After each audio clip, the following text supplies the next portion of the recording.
Welcome to the weekly struggle, y'all, where I talk about unfortunate souls for the week.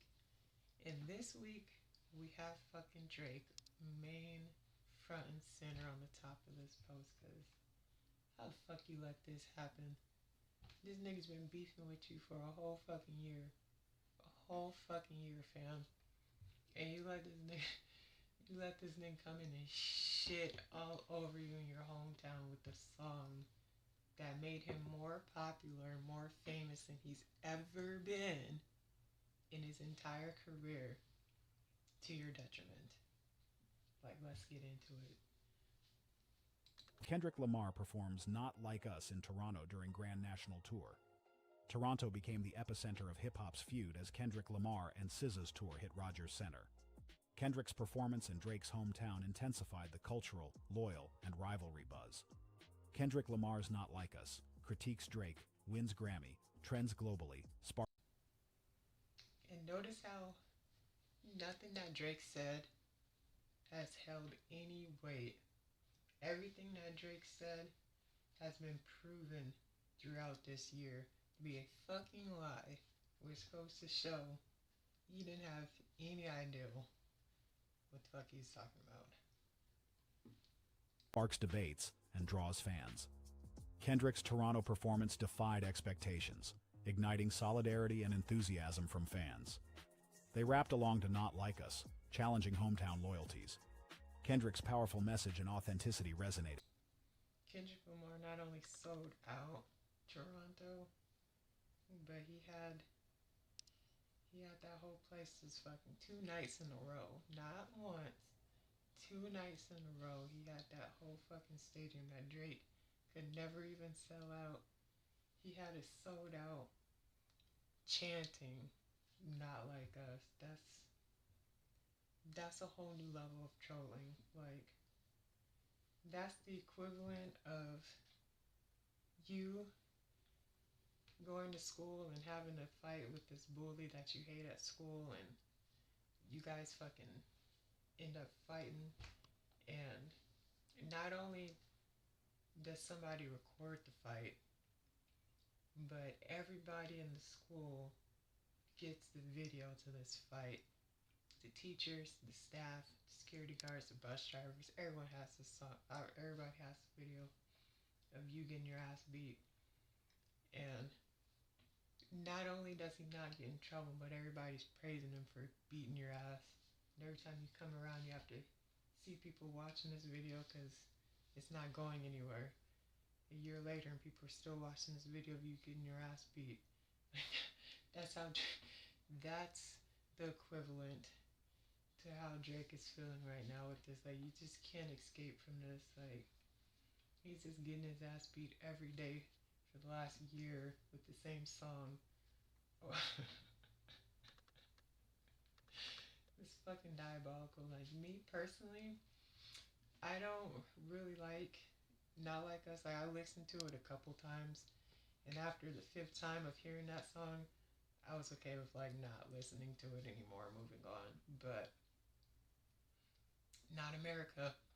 America's still fucking with this song heavy, hard, and it's ridiculous. I don't even know the last time I could think of a song that stayed relevant this long. And for it to be on top of Drake's head is even more funny, because I think Drake is, I don't know, I have my own personal thoughts about Drake, but I just want to salute Kendrick, because that nigga's always been the underdog in this situation. Kendrick wasn't even expected to put up a fight, let alone win. So I can always appreciate a person who is perceived as the underdog, but they know what they're capable of. As soon as you give them an opportunity, they about to show that bitch out. Like, Kendrick's always had that type of aura about him, and I've always respected that. I don't know if it has something to do with him being a Gemini.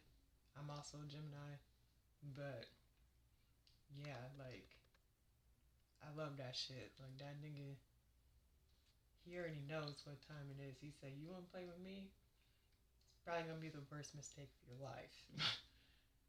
But obviously, Drake was too arrogant for him to realize that. But he knows now after seeing his hometown literally chanting the song. Okay, let's get back to the video. Transcending traditional city allegiance.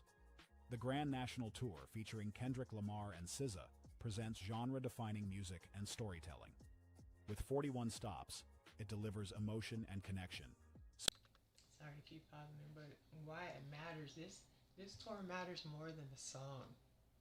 I'm just gonna let y'all know, for anyone who doesn't understand, this tour means more than the song itself. And the reason I think it does, I don't give a fuck about what this video is saying, but the reason I think it does is because it shows that this song has had not just a national, but it's had a worldwide fucking impact. Like, name one person who hasn't heard this song. He performed it at the Super Bowl, for crying out loud. Like, there's no escaping this song and the magnitude. And this tour that he's on, the GNX tour, just stamps, like, it's like a stamp of approval for that. Like, not only is the song a bop, something that Drake is supposed to be known for, he's supposed to be the motherfucking bop master. You see what he did to Meek with the back-to-back bullshit? He's the bop master, so we expected him to come with the bops. This round, this fight, nah, Kendrick had the lyrics, Kendrick had the people, and he had the fucking bop. That's what this fucking tour proves. Like, undeniably had the fucking bop. Like, this case closed. Drop the mic. Drop the mic. Supporting Kendrick's GNX. The tour resumes in Toronto on June 13th, ending in Washington, D.C. on June 18th. After a break, it starts in Europe on July 2nd in Cologne, energizing fans and boosting ticket sales. June 12th in Toronto highlighted music's power, emphasizing expression and connection. Kendrick Lamar and SZA's performances. This night's gonna be remembered for me because this is the night that Kendrick proved, no matter where he is, we don't fuck with you. Like, even the people who are in your city, your quote-unquote city, because it's not your city, even the people in your city don't fuck with you. Even the people in your city are tired of you. Even the people in your city would rather listen to Kendrick. Even the people in your city are supporting him when he comes through. If that's not the biggest, we don't fuck with you, you're not like us, there is, then I don't know what else Drake stands need to see. I don't know what else Drake needs to see. I don't know what else anybody needs to see in that point. Like, not only did you lose, but you lost everywhere because you tried to make this a cultural and a turf beef. He already proved you ain't got Atlanta. He proved you ain't got Houston. This just proves that you don't even have Toronto where you're from. So you never had LA. You thought you had a couple of cool people that you was cool with, like The Game, which is not credible. Look at my face. Not credible. The Game? That's who you have backing you in LA? That's laughable. Then you had, past tense, had YG, but you didn't think YG would side with Kendrick, which was so stupid because how could you not see that coming? How could you not see that coming? That was, look at my face, stupid. Should have saw that coming. But anyways. Inspired, challenging norms, marking a memorable cultural milestone on the Grand National Tour. The weekly struggle of Drake, because goddamn, that's when you thought it wasn't getting any worse for him. It just goes and gets a whole lot worse for him. Like, Drake just can't seem to catch a break. And then he won. Not only did he win Grammys, but he won the BET Awards too, the People's Choice. So that line, I'm with the culture feeling, this right here solidifies solidifies that statement times fucking five. Because he won five different trophies that night. Nigga, I'm with the culture feeling. Drake, you lost so bad. Victory lap is an understatement. That's an understatement, fam. It's way more than a victory lap. This is like a when you come back to somebody's memorial to pay homage, go to their gravesite to pay homage after it's been a year, and then you'll have another communion service, just like revisit everything after it's all happened. Like, damn, I can't believe it's been a year already. Like, niggas is still hurting. Like, that's what this is. This is beyond the victory lap. This nigga's been dead for a whole year. He's already been dead for a whole year. This is like if we were to dig up his corpse just to bury him again. Like just to do the whole thing over again for shits and giggles, just for posts and clicks and just sheer clickbait. Like that's what this is, because it's already been to hell and back at this point. But